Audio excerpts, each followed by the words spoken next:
فيها وحملها الإنسان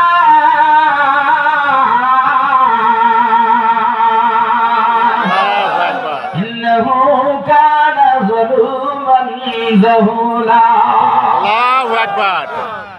আর কথা লম্বা নয়, এখনই কোরআনুল কারীমের আলোচনার মধ্যে যাব, কিন্তু দুইটা কথা বলে নেই।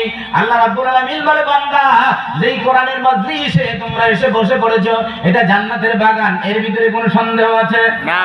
কথা বলেন, কোনো সন্দেহ আছে? না। সন্দেহ নাই, এটা জান্নাতের বাগান।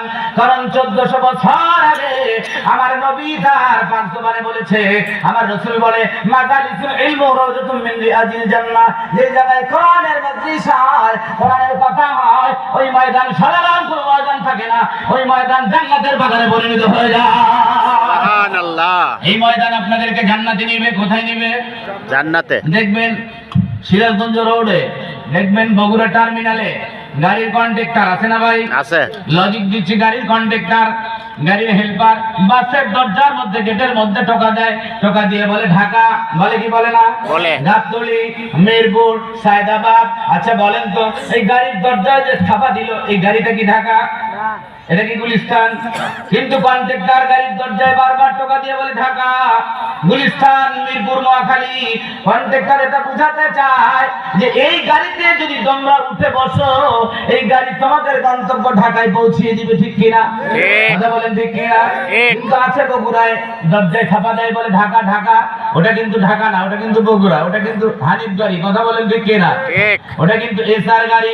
কন্ট্রাক্টর বুঝাতে চায় এই গাড়িতে উঠলে গাড়ি তোমায় জান্নাতে পৌঁছে দিবে।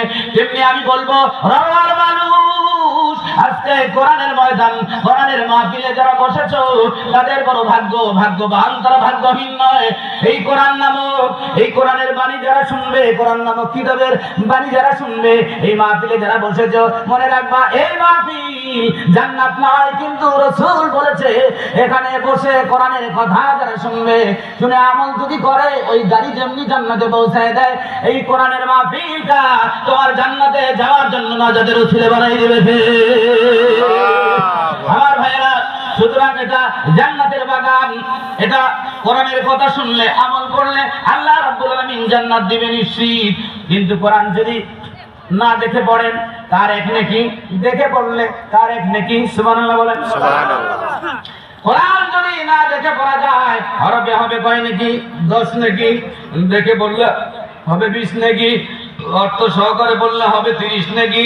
কোরআনের মাজলিসে এরকম জায়গায় গিয়ে কোরআন পড়লে এবং শুনলে প্রতি হরফের বিনিময় আল্লাহ দিবে 50 নেকি। আসুন, এখানেই শেষ নয়। আল্লাহ বলেন, বান্দা, আমি র্যাঙ্কটা বাড়াই দিচ্ছি। নামাজের বিছানায় কোন ব্যক্তি যদি কোরআন তেলাওয়াত করে, প্রতি হরফের বিনিময়ে দিবে 100 করে নেকি। রমজান মাস, এটা রজব মাস, এটা কি মাস? রজব মাস। রজব মাস। এই মাসে নবী মেরাজ হয়েছে। কথা বলেন, ঠিক কিনা? এই মাসে নামাজ এনেছে, কোরআন এনেছে। এবার শোনো, আল্লাহ রাব্বুল আলামিন কি করেছে, এই রজব মাসের ব্যাখ্যা কিছু তো দেব যদি সময় পেয়ে থাকি। এই আল্লাহর বান্দা, মনোযোগ লাগাও।